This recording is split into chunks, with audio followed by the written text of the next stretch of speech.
ദിക്ർ ഏതെങ്കിലും ഒരു മനുഷ്യൻ പറഞ്ഞാൽ, പടച്ചവനെ ഈ ദിക്ർ പറയുന്ന മനുഷ്യനതാ മീസാനിൽ അത് നന്മയുടെ കൂട്ടത്തിൽ അല്ലാഹു എഴുതപ്പെടുമെന്ന് നബി മുഹമ്മദ് മുസ്തഫ സല്ലല്ലാഹു അലൈഹി വസല്ലമ തങ്ങൾ പറയുമ്പോ, എന്റെ പ്രിയപ്പെട്ടവരെ, പരിശുദ്ധമായ റമളാൻ മാസമോ, ഒരുപാട് നന്മകൾ ചെയ്യേണ്ട മാസമോ, അല്ലാഹു എല്ലാ വഴികളും തുറന്നു തന്നിരിക്കുകയാണ്. ഒരു സുന്നത്തിനൊരു ഫർദിന്റെ കൂലിയാണ്, ഒരു ഫർദിന് 70 ഫർദിന്റെ കൂലിയാണ്. പടച്ചവരെ, ഒരുപാട് നന്മകൾ വാരിക്കൂട്ടുവാൻ അല്ലാഹു നമുക്ക് നൽകിയിരിക്കുന്ന സമയമാ. ഒരു നിമിഷം പോലും പാഴാക്കല്ലേ. റഹ്മത്ത് കഴിഞ്ഞല്ലോ. പടച്ചവനെ, ബദർ ദിനമൊക്കെ കടന്നു വരികയാ. ഇനി നരകമോചനത്തിന്റെ നാളുകൾ കടന്നു വരികയാ. ഓരോ ദിവസവും ലക്ഷക്കണക്കിന് പേര് പടച്ച റബ്ബിന്റെ നരകത്തിൽ നിന്ന് രക്ഷപ്പെട്ടുകൊണ്ടിരിക്കുകയാ. അതുകൊണ്ട് എന്റെ പ്രിയപ്പെട്ടവരോട് ഓർമ്മപ്പെടുത്തുകയാ, നാളെ മീസാൻ എന്ന് പറയുന്ന ത്രാസില് ഭാരമുള്ളതാ, ഭാരം കൂടുന്ന 5ാമത്തെ നന്മ എന്തെന്നറിയോ സഹോദരാ? ജീവിതത്തിലെ രഹസ്യമായ എന്തെങ്കിലും നന്മ ചെയ്തു വെക്കോ. ജീവിതത്തിൽ നിനക്കും അല്ലാഹുവിനും മാത്രം അറിയുന്ന എന്തെങ്കിലും ഒരു രഹസ്യം നിന്റെ ജീവിതത്തിൽ ഉണ്ടാകട്ടെ. എന്തെങ്കിലും ഒരു നന്മ നിന്റെ ജീവിതത്തിൽ ചെയ്തു വെക്ക് സഹോദരാ. അല്ലാഹുവേ, അത് എന്തുമാകട്ടെ, അത് നിസ്കാരമാകട്ടെ, ഖുർആൻ പാരായണമാകട്ടെ, സദഖകളാകട്ടെ, അല്ലെങ്കിൽ എന്തെങ്കിലും അദ്കാറുകളാകട്ടെ, അല്ലെങ്കിൽ എന്തെങ്കിലും ഒരു നല്ല കാര്യമാകട്ടെ, എന്തെങ്കിലും പരസ്യമായി ചെയ്യുന്നതിൽ കാര്യമില്ല സഹോദരാ. രഹസ്യമായിട്ടൊരു നന്മ നമുക്ക് ചെയ്തു വെക്കാൻ കഴിയണം. അൽഹംദുലില്ലാഹ്, എന്തെങ്കിലും ഒരു രഹസ്യമായ നന്മ നമുക്ക് ചെയ്യാൻ കഴിഞ്ഞാൽ പടച്ചവരെ രക്ഷപ്പെടുമല്ലോ. നാളെ പടച്ച റബ്ബിന്റെ പരലോകത്ത് ആരുമാരുമില്ലാത്ത റബ്ബിന്റെ കോടതിയില് നമുക്ക് രക്ഷപ്പെടാൻ എന്തെങ്കിലും ഒരു നന്മ നമുക്ക് ചെയ്തു വെക്കണ്ടേ. എന്റെ പ്രിയപ്പെട്ട മുസ്ലിമേ, ദുഹാ നിസ്കരിക്കുന്നവരുണ്ടല്ലോ, അതാ തസ്തഹജ്ജുദ് നിസ്കരിക്കുന്നവരുണ്ടല്ലോ, തസ്ബീഹ് നിസ്കരിക്കുന്നവരുണ്ടല്ലോ. പടച്ചവരെ, എന്തെങ്കിലും ഒരു നന്മ നിങ്ങളുടെ ജീവിതത്തിൽ ആരും അറിയാതെ നിങ്ങൾ കാത്തുവെക്കൂ. ആ രഹസ്യമായിട്ടുള്ള നന്മ നാളെ മീസാനിൽ നിനക്ക് പ്രയോജനം ചെയ്യുമെന്ന് നബി മുഹമ്മദ് മുസ്തഫ സല്ലല്ലാഹു അലൈഹി വസല്ലമ തങ്ങൾ പഠിപ്പിക്കുമ്പോ, ആരും അറിയാത്ത ഒരു രഹസ്യമായ നന്മ ഞാൻ നിങ്ങൾക്ക് പറഞ്ഞു തരാ. ആരും അറിയാത്ത രഹസ്യമായി ചെയ്യാൻ കഴിയുന്ന ഒരു നന്മ ഞാൻ പറഞ്ഞു തരാ. എന്റെ പ്രിയപ്പെട്ടവരെ, നമ്മളെല്ലാവരും സുബഹിക്ക് മുമ്പ് എഴുന്നേക്കുന്നവരാണ്. പരിശുദ്ധമായ റമളാൻ മാസത്തിലെ ഭക്ഷണം കഴിക്കാൻ വെളുപ്പാകാലത്ത് എഴുന്നേക്കുന്നവരാ. 3 മണിക്ക് 3:30 4 മണിക്ക് എഴുന്നേക്കുന്നവരാണല്ലോ. ആ എഴുന്നേക്കുന്ന സമയത്ത് പൊതുവെടുത്തിട്ട് 2 റക്അത്ത് നമസ്കരിക്കാൻ കഴിയുമോ? എന്തായാലും എഴുന്നേക്കുകയല്ലോ, എന്തായാലും എഴുന്നേക്കുകയല്ലോ. ഒരു 2 റക്അത്ത് എന്റെ പ്രിയപ്പെട്ട പെങ്ങള്, രാവിലെ ഭക്ഷണം കഴിക്കാനും ഭക്ഷണം വെക്കാനും എഴുന്നേക്കുന്നവളാണല്ലോ. നിനക്കൊരു 2 റക്അത്ത് നിസ്കരിക്കാൻ കഴിയുമോ പെങ്ങള്? അത് എല്ലാവർക്കും കഴിയുന്ന കാര്യമല്ല. എടാ, പകല് പള്ളിയിൽ പോയി നിസ്കരിക്കാൻ ആരെക്കൊണ്ടും പറ്റുമല്ലോ. പാതിരാത്രി 1 മണിക്ക് 2 മണിക്ക് 3 മണിക്ക് എഴുന്നേറ്റ് ആരും കാണാതെ നിന്റെ വീടിന്റെ ഉള്ളറയിൽ നിനക്കൊരു 2 റക്അത്ത് നമസ്കരിക്കാൻ കഴിയണമെങ്കിൽ നീ വിചാരിച്ചാ നടക്കൂല, നീ വിചാരിച്ചാ നടക്കൂല. അതാർക്കാ കഴിയുന്നതെന്നറിയോ? അതാർക്കാ കഴിയുന്നതെന്നറിയോ? അല്ലാഹുവിന്റെ പ്രവാചകൻ പറഞ്ഞു, സ്വഹാബാ, ഈ പ്രപഞ്ചം മുഴുവൻ വടക്കി ഭരിക്കുന്ന രാജാതിരാജനായ മലിക്കുൽ ജബ്ബാറായ സർവാധിനാഥനായ സർവാധിപരനായ റബ്ബുൽ ഇസ്സത്തായ പടച്ച റബ്ബുണ്ടല്ലോ, ഈ ലോകത്തിന്റെ അധിപനായ അല്ലാഹ് ഏതെങ്കിലും ഒരു മനുഷ്യനെ ഇഷ്ടപ്പെടുന്നുണ്ടോ? ആരെയെങ്കിലും അല്ലാഹു ഇഷ്ടപ്പെട്ടാൽ, അല്ലാഹു ആരെയെങ്കിലും ഇഷ്ടപ്പെട്ടാൽ അവനൊരടയാളമുണ്ട്, അവനൊരടയാളമുണ്ട്. അല്ലാഹു ഇഷ്ടപ്പെട്ടവർക്കൊരടയാളമുണ്ട്, അല്ലാഹു ഇഷ്ടപ്പെട്ടവർക്കൊരടയാളമുണ്ട്. ആ അടയാളം എന്തെന്നറിയോ? അവര് പാതിരാത്രിയിൽ എഴുന്നേറ്റ് നിസ്കരിക്കുമെന്ന് നബി മുഹമ്മദ് മുസ്തഫ സല്ലല്ലാഹു അലൈഹി വസല്ലമ തങ്ങൾ പറയുകയാണ്. ഈ സദസ്സിലിരിക്കുന്ന ആരെങ്കിലും എല്ലാ ദിവസവും തഹജ്ജുദ് നിസ്കരിക്കുന്ന ഏതെങ്കിലും ഒരു ഉപ്പയുണ്ടെങ്കിൽ, ഏതെങ്കിലും ഒരു ചെറുപ്പക്കാരനുണ്ടെങ്കിൽ, എന്റെ പ്രിയപ്പെട്ട ഉമ്മ പെങ്ങള്, തഹജ്ജുദ് നിസ്കരിക്കുന്ന ഒരു സ്വഭാവം നിനക്കുണ്ടോ? നിന്റെ മാതാപിതാക്കള് നിന്നെ സ്നേഹിച്ചില്ലെങ്കിലും, നിന്റെ മക്കള് സ്നേഹിച്ചില്ലെങ്കിലും, നിന്റെ ഭർത്താവിന് നിന്നെ ഇഷ്ടമല്ലെങ്കിലും, ഈ ലോകത്തിന്റെ അധിപനായ അല്ലാഹുവിന് നിന്നെ വല്ലാത്ത ഇഷ്ടമാ ഉമ്മ. അല്ലാഹു ഇഷ്ടപ്പെട്ടവർക്കാണ് തഹജ്ജുദ് നിസ്കരിക്കാൻ കഴിയുക. പാതിരാത്രി തന്റെ ചാരത്ത് കിടക്കുന്ന പ്രിയപ്പെട്ട ഭാര്യ മാറ്റിക്കിടത്തിയിട്ട് തതജാഫാ ജുനൂബുഹും അനിൽ മളാജി, ആ പാതിരാത്രി എഴുന്നേറ്റ് നിസ്കരിക്കുന്ന ഒരു സ്വഭാവമുണ്ടോ? അല്ലാഹുവേ, നിന്നെ പടച്ച റബ്ബ് ഇഷ്ടപ്പെടുന്നുണ്ട്. അല്ലാഹു ഇഷ്ടപ്പെടുന്നവർക്കുണ്ടാകുന്ന ഒന്നാമത്തെ അടയാളമാ. രണ്ടാമത്തെ പ്രതിഫലം എന്തെന്നറിയോ?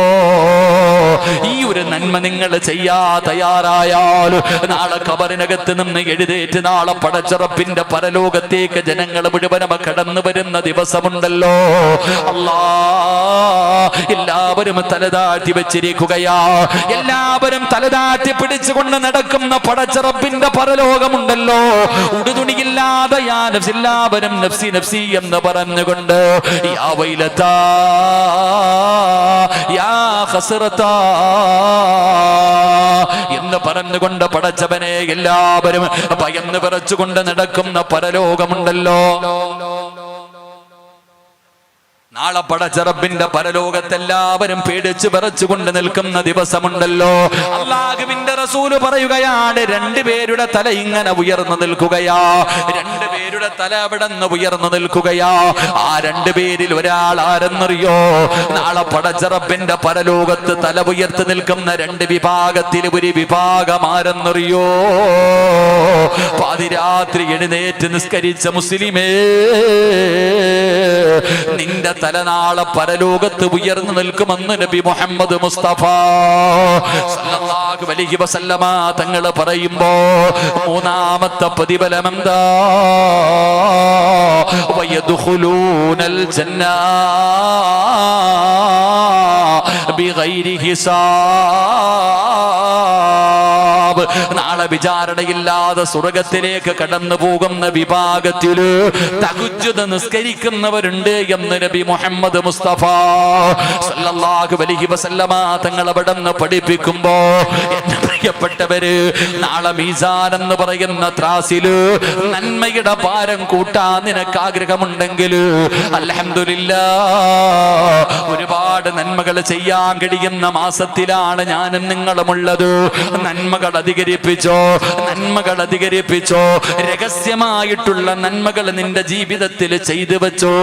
നിനക്ക് രക്ഷപ്പെടാൻ കഴിയുമെന്ന് ആദരവായ പ്രവാചകൻ നബി മുഹമ്മദ് മുസ്തഫ സല്ലല്ലാഹു അലൈഹി വസല്ലമ തങ്ങൾ പറയുന്നു. എന്റെ പ്രിയപ്പെട്ടവരോട് പറയുകയാണ്, മീസാൻ എന്ന് പറയുന്ന ത്രാസ് നിറയ്ക്കാൻ കഴിയുന്ന ഒന്നാമത്തെ കാര്യമെന്താ? ലാ ഇലാഹ ഇല്ലല്ലാഹ്, ഷഹാദത്ത് കലിമയാ. രണ്ടാമത്തെ കാര്യമെന്താ? സുബ്ഹാനല്ലാഹി വബിഹംദിഹി സുബ്ഹാനല്ലാഹില്ലദീ വബിഹംദിഹി അസ്തഗ്ഫിറുല്ലാഹ്. എന്റെ പ്രിയപ്പെട്ടവരെ, സുബ്ഹാനല്ലാഹി വബിഹംദിഹി സുബ്ഹാനല്ലാഹില്ലദീ, ഇത് മീസാനിനെ നിറയ്ക്കുമെന്ന് നബി മുഹമ്മദ് മുസ്തഫ സല്ലല്ലാഹു അലൈഹി വസല്ലമ തങ്ങൾ പറയുന്നു. എന്നിട്ട് പ്രവാചകൻ പറഞ്ഞു 5 കലിമത്തുകൾ: സുബ്ഹാനല്ലാഹ്, അൽഹംദുലില്ലാഹ്, അല്ലാഹു ലാ ഇലാഹ ഇല്ലല്ലാഹ്, അല്ലാഹു അക്ബർ. ഇത് മീസാനിനെ നിറയ്ക്കുമെന്ന് നബി മുഹമ്മദ് മുസ്തഫ സല്ലല്ലാഹു അലൈഹി വസല്ലമ തങ്ങൾ പറയുമ്പോ നാലാമത്തെ കാര്യമെന്താ? അല്ലാഹുവിന്റെ ഭാഗത്ത് നിന്ന് തീരുമാനമുണ്ടാകുമ്പോ, പടച്ച റബ്ബിന്റെ ഭാഗത്ത് നിന്ന് പരീക്ഷണമുണ്ടാകുമ്പോ, അല്ലാഹുവേ, ആ ആ പരീക്ഷണത്തിൽ ക്ഷമിച്ചാൽ, ആ പരീക്ഷണം ക്ഷമിക്കാൻ തയ്യാറായ, ആ പരീക്ഷണത്തിന്റെ സമയത്ത് അല്ലാഹുവിന് ശുക്ർ ചെയ്താ അത് മീസാനിൽ അല്ലാഹു നിനക്ക് തിരിച്ചു തരുമെന്ന് ആദരവായ പ്രവാചകൻ നബി മുഹമ്മദ് മുസ്തഫ സല്ലല്ലാഹു അലൈഹി വസല്ലമ തങ്ങൾ പറയുമ്പോൾ നബി സല്ലല്ലാഹു റളിയല്ലാഹു തആല അൻഹു സമിഅത റസൂലുള്ളാഹി സ്വല്ലല്ലാഹു അലൈഹി വസല്ലം യഖൂൽ, അല്ലാഹുവിന്റെ പ്രവാചകൻ അവിടെന്ന് പറയുകയാ, മൂന്നാമത്തെ കാര്യം എന്തെന്നറിയുമോ? അല്ലാഹു സുബ്ഹാനഹു വ തആല ജീവിതത്തിൽ പ്രയാസങ്ങളും ദുഃഖങ്ങളും ദുരിതങ്ങളും വേദനകളും എല്ലാം ജീവിതത്തിൽ അല്ലാഹു തരും. ആരാണോ ക്ഷമിക്കുന്നത്, ആ ക്ഷമിക്കുന്നവൻ അത് മീസാൻ എന്ന് പറയുന്ന ത്രാസിൽ ഭാരമുള്ള നന്മയാണെന്ന് നബി മുഹമ്മദ് മുസ്തഫ സല്ലല്ലാഹു അലൈഹി വസല്ലമ തങ്ങൾ പറയുകയാ.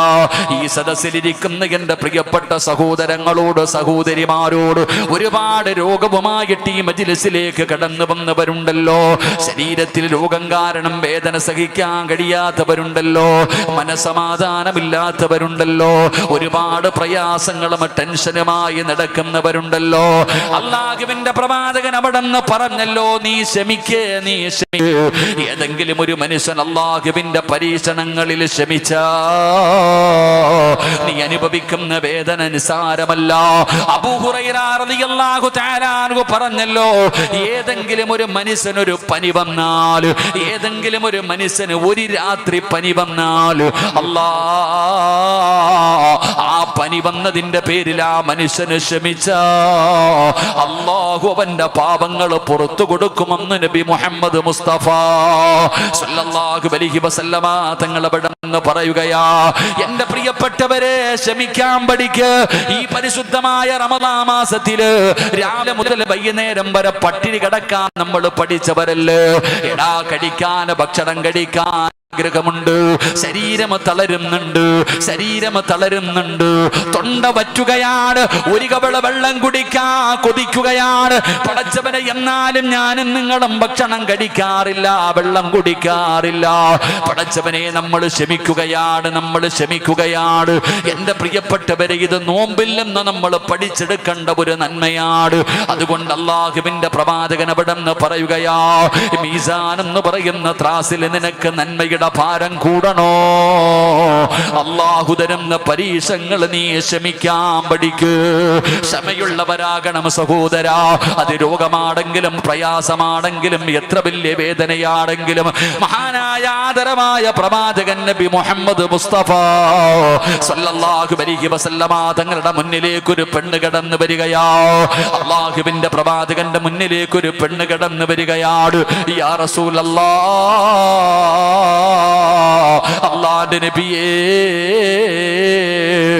എനിക്ക് വേണ്ടി ദുആ ചെയ്യണം നബിയേ, എന്റെ രോഗം മാറുന്നതിന് വേണ്ടി ദുആ ചെയ്യണം നബിയേ, എനിക്ക് അപസ്മാരത്തിന്റെ രോഗമാണ് നബിയേ, എപ്പോഴെവിടെ വെച്ചാണ് വരുന്നതെന്നറിയില്ല നബിയേ, വന്നു കഴിഞ്ഞാൽ ഇങ്ങനെ പിടഞ്ഞു വീഴുകയാണ്, വായിലൂടെ പതയും നൊരയും ഇങ്ങനെ ഒലിക്കുകയാണ്, വല്ലാത്ത വേദനയാണ് നബിയേ, എനിക്ക് വേണ്ടി ദുആ ചെയ്യണേ എന്ന് അല്ലാഹുവിന്റെ പ്രവാചകന്റെ മുന്നിൽ ഒരു സ്വാലിഹത്തായ പെണ്ണ് വന്ന് കരഞ്ഞുകൊണ്ട് പറയുമ്പോ അല്ലാഹുവിന്റെ പ്രവാചകൻ അവിടെന്ന് പറഞ്ഞ മറുപടി എന്തെന്നറിയോ?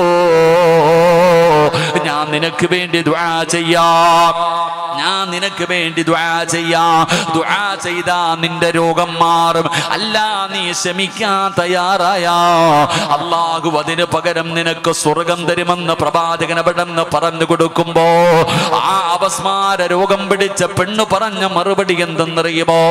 യാ റസൂലല്ലാഹ്, ഈ വേദന സഹിച്ചാൽ അല്ലാഹു എനിക്ക് സ്വർഗം തരുമോ നബിയേ? അല്ലാഹുവിന്റെ പ്രവാചകൻ അവിടെന്ന് പറഞ്ഞു കൊടുത്തു, അല്ലാഹു നിനക്ക് സ്വർഗം തരും, അല്ലാഹു നിനക്ക് സ്വർഗം തരും. എന്റെ പ്രിയപ്പെട്ടവരെ, ആ സമയത്ത് ആ മഹദി പറഞ്ഞു, മുത്തി നബിയേ, എനിക്ക് വേണ്ടി ദുആ ചെയ്യണ്ട, എനിക്ക് സ്വർഗം മതി നബിയേ, ഈ വേദന ഞാൻ സഹിക്കാൻ തയ്യാറാണ്, എനിക്ക് സ്വർഗം മതി എന്ന് പറഞ്ഞു പറഞ്ഞുകൊണ്ട് അവിടെ നിന്ന് തിരിഞ്ഞ് നടന്നു പോയെന്ന് ചരിത്രം പറയുമ്പോ ഈ സദസ്സിലിരിക്കുന്നവരോട് പറയുകയാ, അള്ളാഹു നിങ്ങൾക്ക് പ്രയാസം തരുമല്ലോ, അള്ളാഹു നിനക്ക് വേദന തരുമല്ലോ, അള്ളാഹു നിനക്ക് പട്ടിണി തരുമല്ലോ, അള്ളാഹു ചിലപ്പം മരണങ്ങൾ നമ്മുടെ വീട്ടിലേക്ക് കൊണ്ടുവരുമല്ലോ. പടച്ചവനെ അല്ലാ, കഴിഞ്ഞ മാസം അവസാനം പടച്ചവനെ മഞ്ചേശ്വരത്തുള്ള 1.5 വയസ്സുള്ള ഒരു പൊന്നുമോര്, 1.5 വയസ്സേ ഉള്ളൂ, അവന് പടച്ചവനെ 1 മാസക്കാലമായിട്ട് പനി മാറുന്നില്ല. അവസാനം ടെസ്റ്റ് ചെയ്തപ്പോ പടച്ചവനെ കിഡ്നിയിൽ ക്യാൻസറാ. അല്ലാ, അവസാനം ദിവസങ്ങൾ കഴിഞ്ഞതിന്റെ റിസൾട്ട് കിട്ടുമ്പോ ഞാൻ ആ സമയത്തുണ്ട്.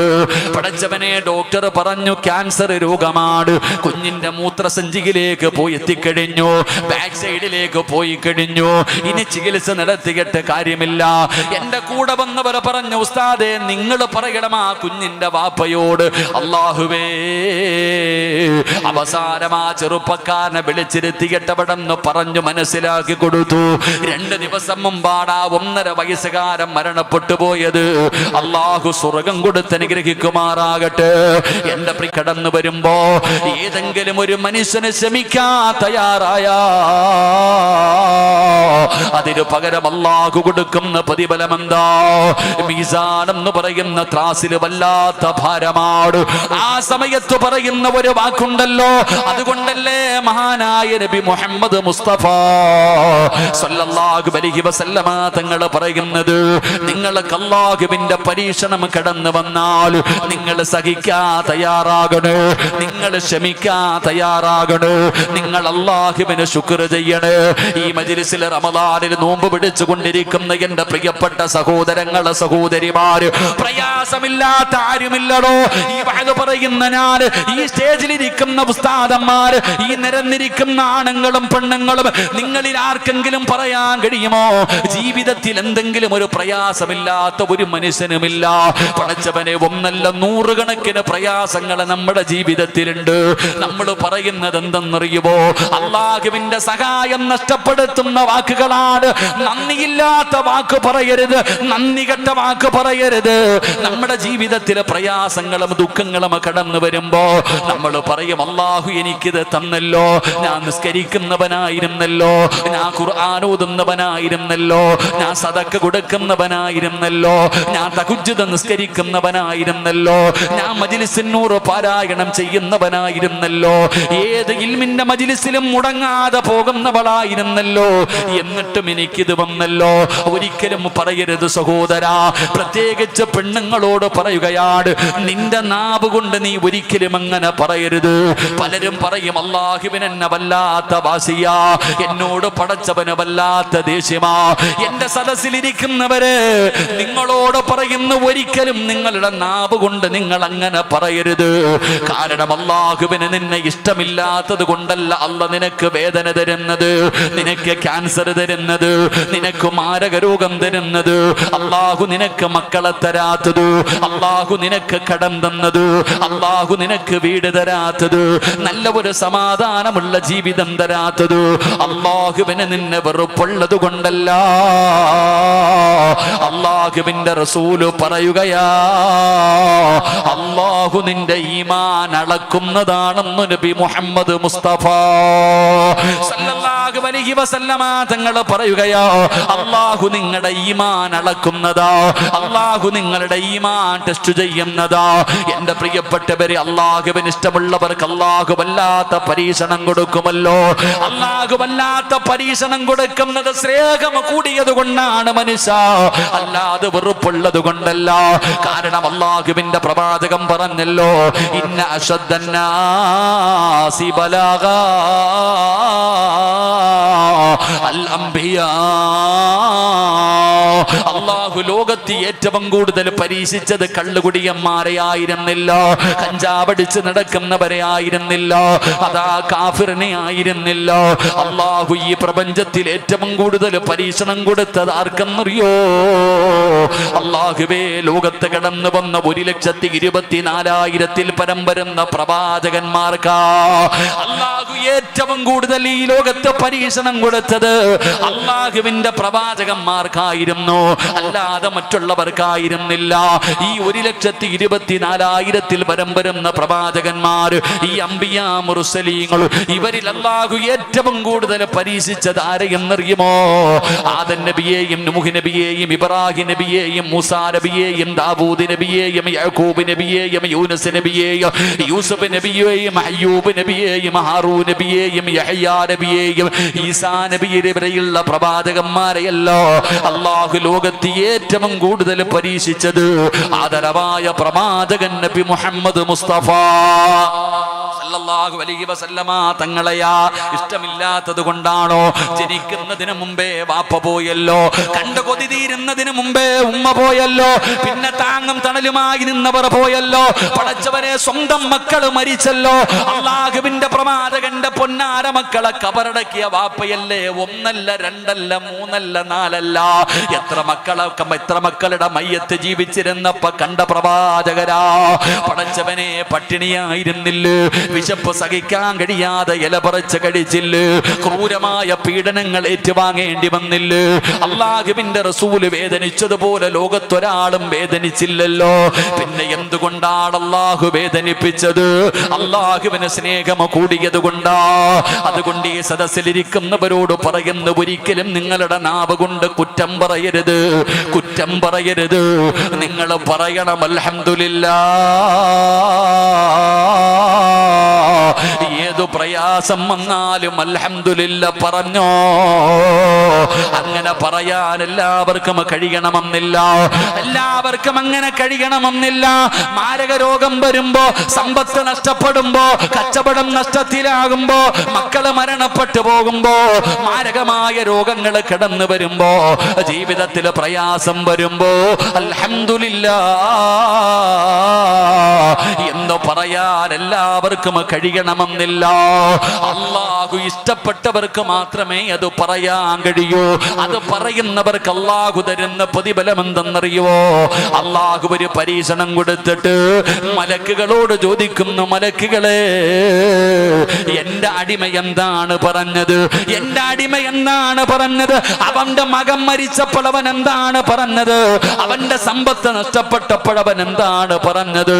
അവന്റെ ജോലി നഷ്ടപ്പെട്ടപ്പോൾ അവൻ എന്താണ് പറഞ്ഞത്? അൽഹംദുലില്ലാ.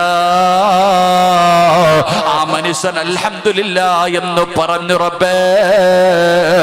ആ സമയത്ത് അല്ലാഹു മലക്കുകളോട് പറയുകയാ, സ്വർഗ്ഗത്തിലൊരു വീട് പണിയ്, സ്വർഗ്ഗത്തിലൊരു വീട് പണിയ്, ബൈത്തുൽ ഹംദ് എന്ന് പേരിട്. ഇത് ആ മനുഷ്യനുള്ളതാണെന്ന് അല്ലാഹു പറയുമെന്ന് നബി മുഹമ്മദ് മുസ്തഫ സല്ലല്ലാഹു അലൈഹി വസല്ലമ തങ്ങൾ പറയുന്നു, ജീവിതത്തിൽ പരീക്ഷണം വരുമ്പോ അള്ളാഹുവിന്റെ തീരുമാനമാണെന്ന് പറഞ്ഞ് ക്ഷമിച്ചാൽ അത് മീസാനിൽ നിനക്ക് പ്രയോജനം ചെയ്യുമെന്ന് നബി മുഹമ്മദ് മുസ്തഫ. ഉറക്കെ പറഞ്ഞ നബി മുഹമ്മദ് മുസ്തഫ. നമ്മൾ എന്താ പറയുക?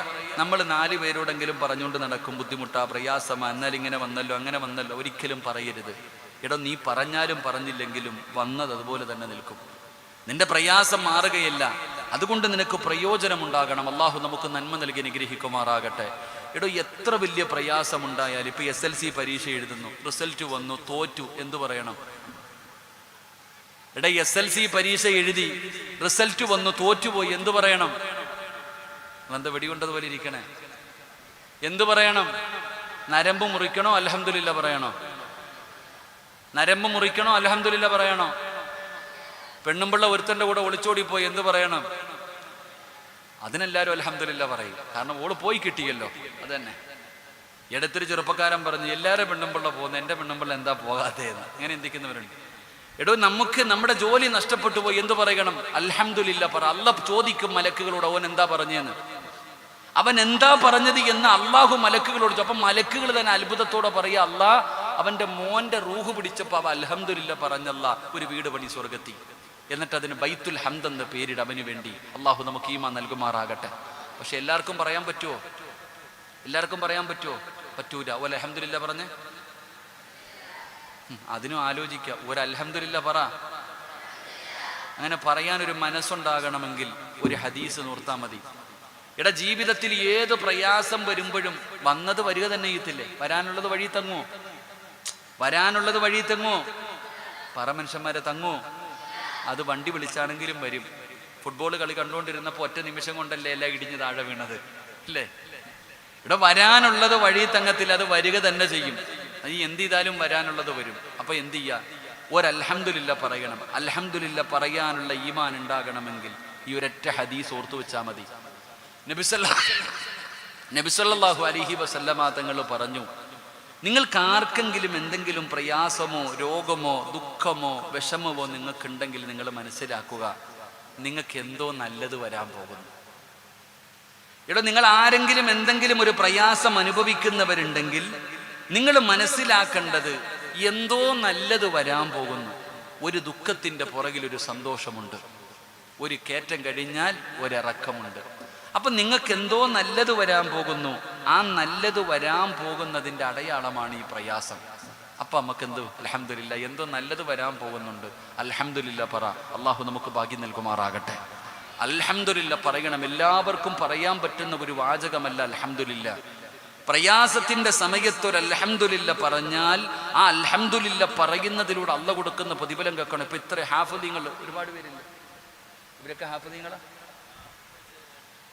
ഹാഫിദീങ്ങളൊന്ന് കൈവക്കണം.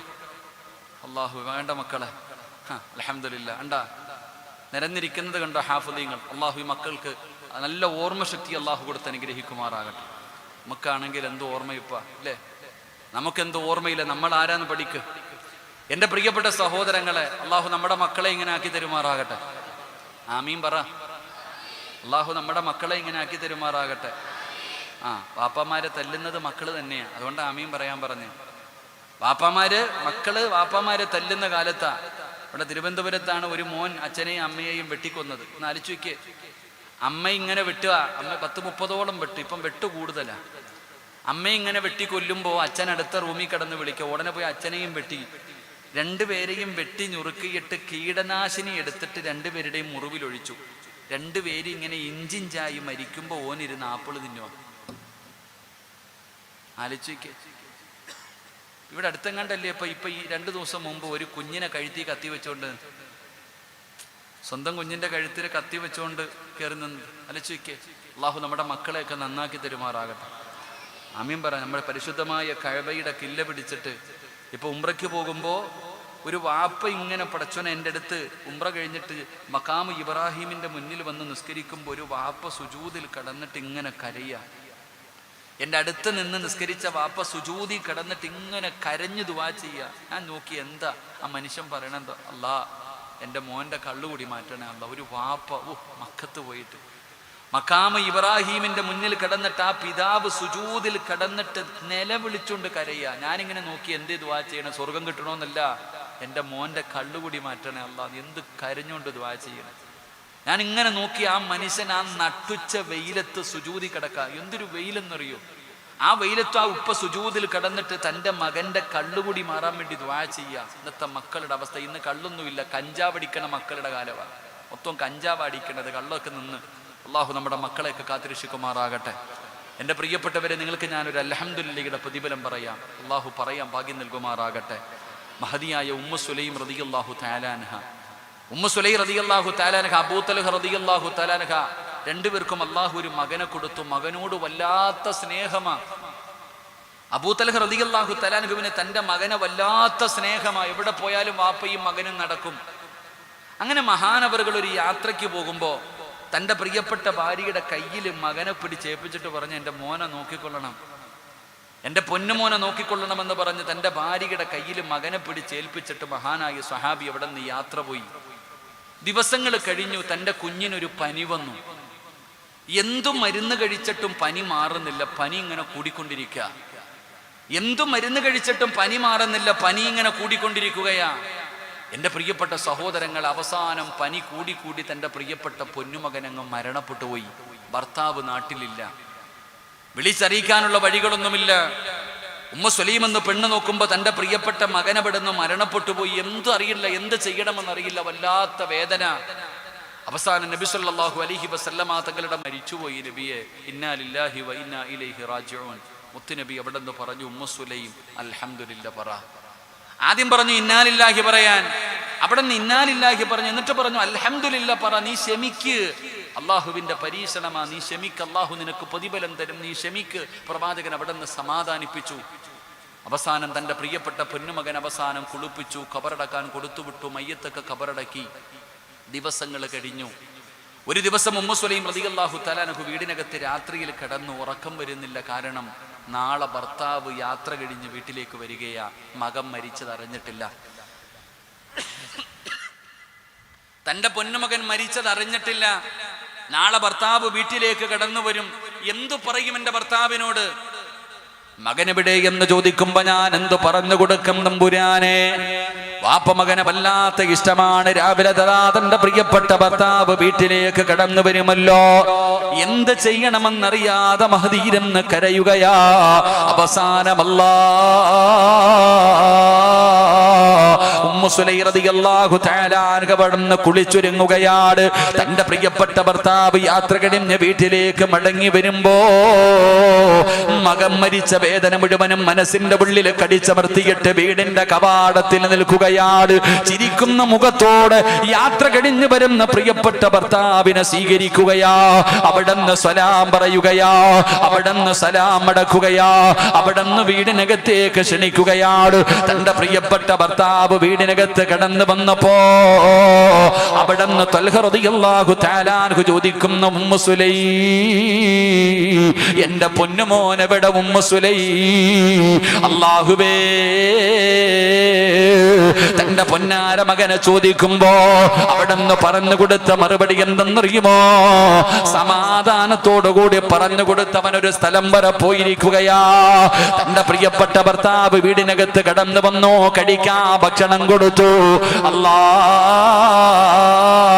ഉമ്മു സുലൈം റളിയല്ലാഹു തആല ചിന്തിച്ചു, ഭർത്താവ് പോയിട്ട് കുറച്ച് ദിവസങ്ങളായല്ലോ, എന്റെ ഭർത്താവിന് വികാരമുണ്ടാകുമല്ലോ, അത് സാധിപ്പിച്ചു കൊടുക്കൽ എന്റെ ബാധ്യതയാണല്ലോ. തന്റെ വേദനകൾ മുഴുവനും മനസ്സിന്റെ ഉള്ളിൽ കടിച്ചമർത്തിയിട്ട് തന്റെ പ്രിയപ്പെട്ട ഭർത്താവിനെ മണിയറയ്ക്കകത്തേക്ക് വിളിച്ചു കയറ്റി. അതാ 2 കൊല്ലം കഴിഞ്ഞ് ഗൾഫിൽ നിന്ന് തിരിച്ചു വരുന്ന ഭർത്താവിന് പടച്ചവനെ വാങ്ങിച്ചു കൊണ്ടുവരാൻ പറഞ്ഞ സാധനം കൊണ്ടുവരാതെ വരുമ്പോ ആ 2 കൊല്ലം കഴിഞ്ഞ് വീട്ടിലേക്ക് കയറി വരുന്ന പ്രിയപ്പെട്ട ഭർത്താവിനെ കണ്ണുനീര് കുടിപ്പിക്കുന്ന പെങ്ങള്, കിടപ്പറയിലെ പിണങ്ങിക്കിടക്കുന്ന പെങ്ങള്, ആ പാവപ്പെട്ടവന്റെ മനസ്സ് വേദനിപ്പിക്കുന്ന ഭാര്യമാരെ, നിനക്ക് പഠിക്കാനുള്ള ചരിത്രമാണ് ഈ പൊന്നുമോള്. തന്റെ പ്രിയപ്പെട്ട ഭർത്താവ് വീടിനകത്തേക്ക് കടന്നു വരുമ്പോ തന്റെ മകൻ മരിച്ച വേദന മുഴുവനും മനസ്സിന്റെ ഉള്ളിൽ കടിച്ചമർത്തിയിട്ട് തന്റെ പ്രിയപ്പെട്ട ഭർത്താവിനെ കിടപ്പറയിലേക്ക് വിളിച്ചു കയറ്റി. 2 പേരും ശാരീരികമായി ബന്ധപ്പെടുകയാണ്. എല്ലാം കഴിഞ്ഞപ്പോ അബൂ തൽഹ റളിയല്ലാഹു തആല അൻഹുവിന്റെ നെഞ്ചത്തിങ്ങനെ തല വെച്ച് കിടക്കുകയാ ഉമ്മു സുലൈം. ഉമ്മു സുലൈം റളിയല്ലാഹു തആല അവിടുന്ന് ചോദിക്കുന്നു, തൽഹ, ഞാനൊരു സംശയം ചോദിക്കട്ടെ തൽഹ, ഞാനൊരു സംശയം ചോദിക്കട്ടെ തൽഹ? എന്തേ ഉമ്മു സുലൈം? ഒരു മനുഷ്യൻ അമാനത്തായി ഒരു സാധനം നമ്മുടെ കയ്യിൽ ഏൽപ്പിച്ചു. ഒരാള് അമാനത്തായിട്ടൊരു കാര്യം നമ്മുടെ കയ്യിൽ ഏൽപ്പിച്ചു. അത് തിരിച്ചു ചോദിക്കുമ്പോ കൊടുക്കണോ തൽഹ? ഉമ്മു സുലൈം റളിയല്ലാഹു തആല അവിടുന്ന് ചോദിക്കുമ്പോ അബൂ തൽഹ ചോദിക്കുന്നു, ഏ മണ്ടിപ്പെണ്ണ്, ഉമ്മു സുലൈമേ, നിനക്കറിയില്ലേ അമാനത്തായ സന്ന സാധനം തിരിച്ചു കൊടുക്കൽ നമ്മുടെ ബാധ്യതയാണല്ലോ, അത് കൊടുക്കണമല്ലോ, അത് നിർബന്ധമായിട്ട് കൊടുക്കണമല്ലോ. ഉമ്മു സുലൈമിനോട് പറയുമ്പോ അതുവരെ ക്ഷമിച്ചിരുന്ന ഉമ്മു സുലൈം കരയുകയാ. ഉമ്മു സുലൈം റളിയല്ലാഹു തആല കരയുകയാണ്. എന്തിനാ കരയുന്നത് ഉമ്മു സുലൈമേ? നീ എന്തിനാ കരയുന്നത്? അബൂ തൽഹ റളിയല്ലാഹു തആല ചോദിക്കുമ്പോ അവിടുന്ന് പറഞ്ഞ മറുപടി എന്തെന്നറിയോ? അല്ലാഹു അമാനത്തായി നൽകിയ നമ്മുടെ പൊന്നുമോ, അതിനെ അല്ലാഹു തിരിച്ചെടുത്തു തൽഹ. നമ്മുടെ പൊന്നുമകൻ മരിച്ചുപോയി തൽഹാ. അബൂ തൽഹ റളിയല്ലാഹു തആല അൻഹുവിനെ താങ്ങാൻ കഴിയുന്നില്ല, നിലവിളിക്കുകയാണ്. പടച്ചവരെ, പിടഞ്ഞു താഴെ വീണു. അബൂ തൽഹ റളിയല്ലാഹു തആല അൻഹുവിനെ സഹിക്കാൻ കഴിയുന്നില്ല. ഏത് പിതാവിനാണ് താങ്ങാൻ പറ്റുക? തന്റെ പൊന്നാര മക്കള് മരണപ്പെട്ടു പോയാ അതിന്റെ വേദന അനുഭവിച്ചവർക്കല്ലേ അറിയൂ, അതിന്റെ പ്രയാസം ആ മാതാപിതാക്കൾക്കല്ലേ അറിയൂ. അബൂ തൽഹ റളിയല്ലാഹു തആല അൻഹു കരയുകയാ. ഏറ്റവും കൂടുതൽ വേദന എന്തെന്നറിയോ? നീ എന്നോട് പറഞ്ഞില്ലല്ലോ, വീടിനകത്ത് കയറി വന്നപ്പോ നീ എന്നോട് പറഞ്ഞില്ലല്ലോ, എനിക്ക് ഭക്ഷണം തന്നില്ല, എന്നെ കിടപ്പറയിലേക്ക് വിളിച്ചു കയറ്റിയില്ല. അബൂ തൽഹ റളിയല്ലാഹു തആല അൻഹു വല്ലാത്ത വിഷമമായി ഇലാ ഹദ്റത്തി റസൂലില്ലാഹ്, അല്ലാഹുവിന്റെ പ്രവാചകന്റെ മുന്നിലേക്ക് ഓടുകയാ. യാ റസൂലല്ലാഹ്, അല്ലാഹുവിന്റെ നബിയേ, ഉമ്മു സുലൈമിനെ എനിക്ക് വേണ്ട നബിയേ, ഉമ്മു സുലൈമിനെ എനിക്ക് വേണ്ട നബിയേ, ഇനി അവളുടെ കൂടെ എനിക്ക് ജീവിക്കാൻ കഴിയില്ല നബിയേ. അല്ലാഹുവിന്റെ റസൂല് ചോദിക്കുന്നു, എന്തുകൊണ്ടാണ് അബൂ തൽഹ? എന്റെ പൊന്നുമകൻ മരിച്ചത് അവൾ എന്നോട് പറഞ്ഞില്ല നബിയേ, അവൾ എന്നെ കിടപ്പറയിലേക്ക് വിളിച്ചു കയറ്റി നബിയേ. അല്ലാഹുവിന്റെ പ്രവാചകനോട് അബൂ തൽഹ റളിയല്ലാഹു തആല അൻഹു ചോദിക്കുമ്പോ അല്ലാഹുവിന്റെ പ്രവാചകൻ തിരിച്ചു ചോദിച്ച ചോദ്യം എന്തെന്നറിയോ? തൽഹ, അല്ലാഹു ഇതുപോലെ ഒരു പെണ്ണിനെ നിനക്ക് നൽകിയില്ലേ തൽഹ? ഏത് ഉമ്മയ്ക്കാ തൽഹ 9.5 മാസക്കാലം ഗർഭം ചുമന്ന് മരണവേദനയുടെ വേദനയും നൊന്ത് പ്രസവിച്ച പ്രിയപ്പെട്ട ഉമ്മ? ഏത് പെണ്ണാണ് തന്റെ പൊന്നുമകൻ മരിച്ചാ താങ്ങാൻ കഴിയുന്നത്? ആ വേദന മുഴുവനും മനസ്സിന്റെ ഉള്ളിൽ കടിച്ചമർത്തിയിട്ട് യാത്ര കഴിഞ്ഞ് വീട്ടിലേക്ക് കയറി വന്ന് നിന്നോടത് പറഞ്ഞിട്ട് അവള് വേദനിപ്പിച്ചില്ലല്ലോ, അവള് നിനക്ക് ഭക്ഷണം തന്നില്ല, നിന്നെ ചിരിക്കുന്ന മുഖത്തോടെ സ്വീകരിച്ചില്ല, നിന്റെ ആവശ്യങ്ങൾ മുഴുവനും സാധിച്ചു തന്നില്ല, അല്ലാഹു നിനക്ക് ഇതുപോലെ ഒരു നല്ല പെണ്ണിനെ ഭാര്യയായിട്ട് തന്നില്ല. അബൂ തൽഹ, നീ ക്ഷമിക്കൂ. ഇന്നാ ലില്ലാഹി പറ. അല്ലാഹുവിന്റെ റസൂൽ പറഞ്ഞു, തൽഹ അൽഹംദുലില്ലാ പറ തൽഹ. അല്ലാഹുവിന്റെ പ്രവാചകൻ അവിടെ അൽഹംദുലില്ലാ പറയാൻ പറയുകയാ. തന്റെ മകൻ മരിച്ചപ്പോ ഉമ്മു സുലൈം റളിയല്ലാഹു തആല അൻഹ അവിടെ അൽഹംദുലില്ലാ പറഞ്ഞല്ലോ. അല്ലാഹു കൊടുത്ത പ്രതിഫലം കേൾക്കണോ? അല്ലാഹു കൊടുത്ത പ്രതിഫലം കേൾക്കണോ? പ്രവാചകൻ അവിടെ പറഞ്ഞു, ഇന്നലെ നിങ്ങൾ ശാരീരികമായി ബന്ധപ്പെട്ടല്ലോ, ഇന്നലെ രണ്ടുപേരും ശാരീരികമായി ബന്ധപ്പെട്ടല്ലോ. ഈ ബന്ധപ്പെട്ടതിൽ അല്ലാഹു നിനക്കൊരു ആൺകുഞ്ഞിനെ തരും തൽഹ. അല്ലാഹു ബർക്കത്ത് ചെയ്യുമെന്ന് നബി മുഹമ്മദ് മുസ്തഫ സല്ലല്ലാഹു അലൈഹി വസല്ലമ തങ്ങൾ അവിടെ ദുആ ചെയ്ത് പറഞ്ഞു വിടുകയാ. എന്റെ പ്രിയപ്പെട്ടവരെ, ദിവസങ്ങൾ കഴിഞ്ഞു, മാസങ്ങൾ കഴിഞ്ഞു. Ummu Sulaim പ്രസവിക്കുകയാണ്. ഉമ്മു സുലൈം റളിയല്ലാഹു തആല അൻഹ പ്രസവിക്കുകയാ. പ്രസവിച്ച് കഴിഞ്ഞപ്പോ അവിടെ നിന്ന് വിളിച്ചു പറഞ്ഞു അബൂ തൽഹ റളിയല്ലാഹു തആല അൻഹുവിനോട്, അല്ലാഹു ഒരു ആൺകുഞ്ഞിനെ തന്നെന്ന് വിളിച്ചു പറയുമ്പോ അബൂ തൽഹ റളിയല്ലാഹു തആല അൻഹു വിളിക്കുന്നു, ഉമ്മു സുലൈം, എന്റെ കുഞ്ഞിന് പാല് കൊടുക്കല്ലേ, എന്റെ പൊന്നുമോന് പാല് കൊടുക്കല്ലേ. അതാ ഓടിച്ചെന്ന് പ്രസവിച്ച് കിടക്കുന്ന ചോരക്കുഞ്ഞ്, അല്ലാഹുവേ, ആ കുഞ്ഞിനെ എടുത്തുകൊണ്ട് ഇലാ ഹദ്റത്തി റസൂലില്ലാഹ്, അല്ലാഹുവിന്റെ പ്രവാചകന്റെ മുന്നിലേക്ക് ഓടുകയാണ്. ചോരക്കുഞ്ഞുമായി മുത്തുനബിയുടെ ചാരത്ത് ചെന്നിട്ട് പറഞ്ഞു, യാ റസൂലല്ലാഹ്, അല്ലാഹു എനിക്ക് സന്തോഷം തന്നു നബിയേ. ഒരു മോൻ പോയപ്പോ അല്ലാഹു രണ്ടാമതൊന്നിനെ തന്നു നബിയേ. അല്ലാഹുവിന്റെ പ്രവാചകൻ പ്രവാചകന് മടിയിൽ വെച്ചു, ബാങ്ക് കൊടുത്തു, ഇഖാമത്ത് കൊടുത്തു. അല്ലാഹുവേ, പ്രവാചകൻ തന്റെ വായിക്കകത്ത് അതാ കാരക്ക വെച്ച് ചവച്ചരച്ചിട്ട് അല്ലാഹുവിന്റെ പ്രവാചകം തന്റെ സറഫാക്കപ്പെട്ട കൈകൊണ്ട് മധുരം കൊടുക്കുകയാ. അല്ലാഹുവേ, മുത്തുനബി തന്നെ പേരിട്ട് അബ്ദുല്ലാ. ലോകത്താർക്കാടോ ഇതുപോലെ ഭാഗ്യം കിട്ടിയിട്ടുള്ളത്? വേറെ ആർക്കായി ഭാഗ്യം കിട്ടിയത്? അള്ളാന്റെ റസൂല് തന്നെ ബാങ്ക് വിളിച്ചു, ചെവിയിൽ ഇഖാമത്ത് കൊടുത്തു, അവിടെ അബ്ദുള്ള എന്ന് പേരിട്ടു. അള്ളാഹുവിന്റെ പ്രവാചകൻ തന്നെ മധുരം കൊടുത്തു. എന്റെ പ്രിയപ്പെട്ടവരെ, ഒരു അൽഹംദുലില്ലയ്ക്ക് പടച്ച റബ്ബ് കൊടുത്ത പ്രതിഫലമാ. ഈ അബ്ദുള്ള എന്ന് പറയുന്ന പൊന്നുമകൻ അവിടെ നിന്ന് വളരുകയാണ്. പടച്ചവനെ, പരിശുദ്ധമായ ഖുർആൻ മുഴുവനും കാണാതെ പഠിച്ച് ഹാഫിളാവുകയാ. അള്ളാന്റെ ഖുർആൻ മുഴുവനും കാണാതെ പഠിച്ചല്ലോ. അള്ളാന്റെ പരിശുദ്ധമായ ഖുർആൻ മുഴുവനും കാണാതെ പഠിച്ചു, ഹാഫിളായി. അവിടുന്ന് ചെറുപ്പക്കാരനായി, അവിടുന്ന് വിവാഹം കഴിച്ചു. ആ വിവാഹത്തിലൂടെ അള്ളാഹു 11 മക്കളെ കൊടുത്തു.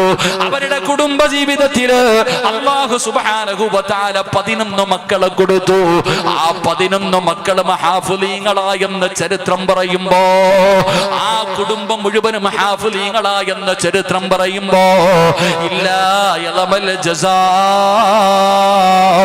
മഅ യലമൽ ബലാ.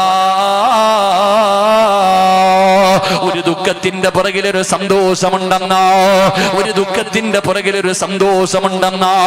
അതുകൊണ്ട് എന്റെ പ്രിയപ്പെട്ടവരോട് പറയുകയോ, അള്ളാഹുവിന്റെ ഭാഗത്ത് നിന്ന് പരീക്ഷണം വന്നാൽ ക്ഷമിക്കാ തയ്യാറാകണേ, ശുക്ർ ചെയ്യാ തയ്യാറാകണേ, അൽഹംദുലില്ലാ പറയാ തയ്യാറാകണേ.